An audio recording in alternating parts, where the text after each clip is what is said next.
Hi, dear students. Welcome to our class. We shall today discuss complete sentences. You know about this. You have got this topic in previous classes, uh, so it will be easier for you to understand these topics. At first, we shall discuss conditionals. So, in a conditionals are three types: generally, present conditional, past conditional, and past perfect conditionals.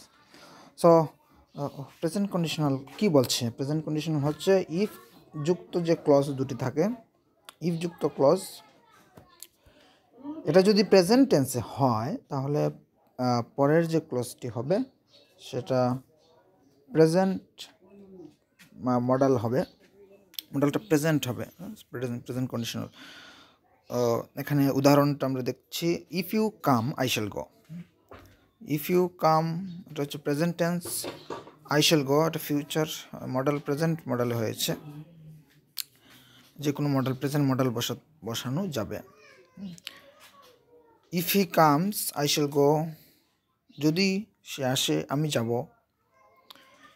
I shall sing if he plays musical instruments. আমি এখানে if কন্ডিশনালটা পেছনে নিয়ে যাওয়া হয়েছে, তাহলে পরের অংশটা যেহেতু কন্ডিশনালের শর্ত অনুসারে ইফের পরে যদি প্রেজেন্ট টেন্স থাকে তাহলে পরের অংশটা প্রেজেন্ট কন্ডিশনাল যুক্ত ক্লোজ হবে, প্রেজেন্ট মডেল যুক্ত। তাহলে এই প্রেজেন্ট মডেল যুক্ত ক্লোজটি আমরা সামনে নিয়ে আসলাম। I shall sing if he plays musical instruments. If you read you can pass, যদি তুমি পড়ো তুমি পাস করতে পারবে। দ্য ক্যান হচ্ছে present model. If he plays the guitar I shall play the harmonium, যদি সে গিটার বাজায় আমি হারমোনিয়াম বাজাবো। If you respect others they will respect you, যদি তুমি অন্যদেরকে শ্রদ্ধা করো তারা তোমাকে শ্রদ্ধা করবে। এই কন্ডিশনালটা হচ্ছে প্রেজেন্ট কন্ডিশনাল। আচ্ছা, আমরা পরে পাস্ট কন্ডিশনালে যাব। পাস্ট কন্ডিশনালের গঠনটা কি? ইফ এর পর যদি পাস্ট ইনডিফিনিট টেন্স থাকে তাহলে পরের ক্লজটি পাস্ট মডেল যুক্ত হবে। এখানে যেহেতু বলেছে ইফ ইউ কেম, যদি তুমি আসতে, তাহলে এটা পাস্ট ইনডিফিনিট, পরের অংশটা কন্ডিশনাল, এই মডেলটা পাস্ট হয়ে যাবে। আই উড গো, যদি তুমি আসতে আমি যেতাম। If you worked hard you could get success, যদি তুমি অনেক পরিশ্রম করতে তাহলে তুমি সাফল্য পেতে। তো পাস্টের থাকার কারণে কুড হয়ে গিয়েছে, মডেল পাস্ট ক্যান থেকে কুড করে দেওয়া হয়েছে। If they came here I would receive them, যদি তারা এখানে আসতো আমি তাদেরকে গ্রহণ করতাম। He would get money if he worked, এখানে আমরা ইফ ক্লজ অংশটা পরে চলে গিয়েছে, যদি এরকম থাকে তাহলে সামনে পাস্ট মডেল যুক্ত ক্লজটি যুক্ত হবে। He would get money, if he worked he would get money. Present conditional, past conditional, পরেরটা হচ্ছে পাস্ট পারফেক্ট কন্ডিশনাল। তো পাস্ট পারফেক্ট কন্ডিশনালে হচ্ছে এই ইফ যুক্ত যে ক্লজটা থাকবে সেটা হবে পাস্ট পারফেক্ট টেন্সের, আর পরবর্তী যে অংশটা থাকবে সেখানে মডেলটা হবে পাস্ট টেন্সের সাথে হ্যাভ যুক্ত হবে। ইফ হি হ্যাড কাম, যদি সে আসতো, ইফ হি হ্যাড কাম যেহেতু এটা পাস্ট পারফেক্ট টেন্স, উড মডেলের পাস্ট প্লাস হ্যাভ থাকবে, এবং হ্যাভের পরে আমরা জানি ভার্বের পাস্ট পার্টিসিপল বসে, would have gone. If you had studied you would have pass, যদি তুমি পড়াশোনা করতে তুমি পাস করে ফেলতে। If you had studied past perfect tense, তাহলে আমার মডেলের পাস্ট হয়েছে উড, তাহলে যুক্ত হয়েছে পারফেক্ট হ্যাভ যুক্ত হয়েছে, you would have passed. I could have done this if you had helped me. If যেহেতু এটা উল্টো করা হয়েছে, ইফ অংশটা পেছনে নিয়ে যাওয়া হয়েছে। If you had help me I could have done this, যদি তুমি আমাকে সাহায্য করতে আমি সেটা করতে পারতাম।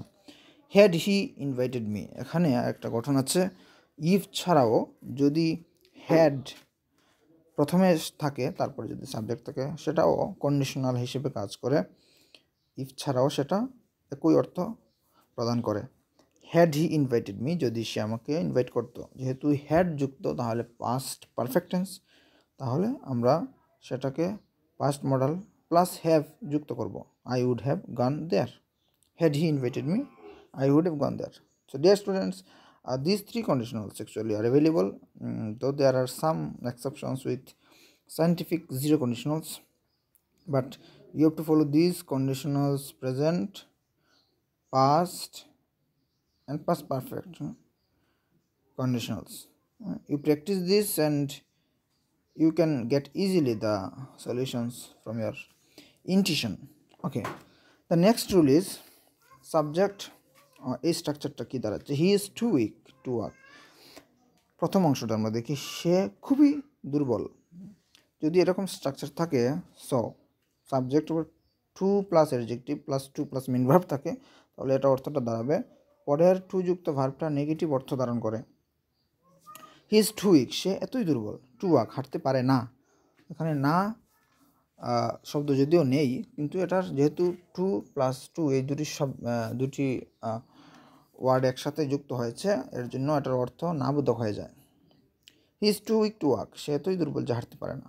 The load is too heavy for me to lift, এই ভারটি আমার কাছে এত বোঝা মনে হচ্ছে আমি তুলতে পারছি না। টু লিফট মানে তুলতে পারছি না, নাবোধক হবে। The roof is too high to touch, ছাদটি এতই উঁচু যে ছোঁয়া যায় না। He is too weak to move, সে এতই দুর্বল যে নড়তেই পারে না। সে এত দুর্বল যে নড়তেই পারে না। He is too honest to steal, সে এতই সৎ যে চুরি করতে পারে না। তাহলে তোমাদের যে প্রশ্নটা আসবে সেটা হচ্ছে টু পরের যে শেষের টু অংশ প্লাস মেন ভার্ব সেটা থাকবে না, সেটা বসাতে হবে টু প্লাস মেন ভার্ব। সেটা খেয়াল রাখতে হবে যে সবসময় সেটা না অর্থ প্রদান করে। তাহলে যদি আসে হি ইজ টু স্মল, এতই ছোটো যে টু টাচ দ্য রুফ, বলতে পারি যে ছাদটি স্পর্শই করতে পারে না।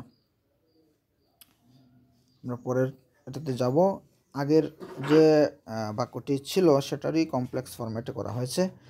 So adjective plus that, so adjective that, এর অর্থ হচ্ছে এত, অ্যাডজেক্টিভের অংশ হবে subject modal verb. Okay, he is so strong, সে এতই শক্তিশালী যে হি ক্যান ডু দিস, সে এটা করতে পারে। সেটা গঠনটা হচ্ছে এতই, so plus adjective plus that, এটার অর্থ হচ্ছে এতই, অ্যাডজেক্টিভের অংশ যে, এতই শক্তিশালী যে সে এটা করতে পারে। He is so brave that he can go out at dark night, সে এতই সাহসী যে সে রাতের অন্ধকারে বাহিরে যেতে পারে। You are so humble that you will get respect from all, তুমি এতই বিনয়ী যে তুমি সবার কাছ থেকে শ্রদ্ধা পাবে। The bird is so black that people can not see it easily, পাখিটি এতই কালো যে মানুষ এটাকে সহজে দেখতে পারে না।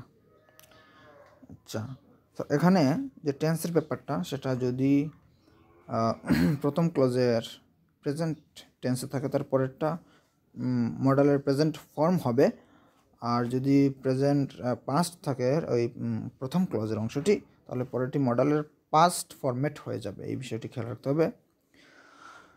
ডিয়ার স্টুডেন্টস, আজকের মতো আমরা এই কয়েকটি নিয়মই পড়লাম। So I think you at home do practice much more for better development of your understanding, and the more you read with understanding the Bangla, and in this way the more you have the creative faculty to write anything with your own understanding without any help of memorization.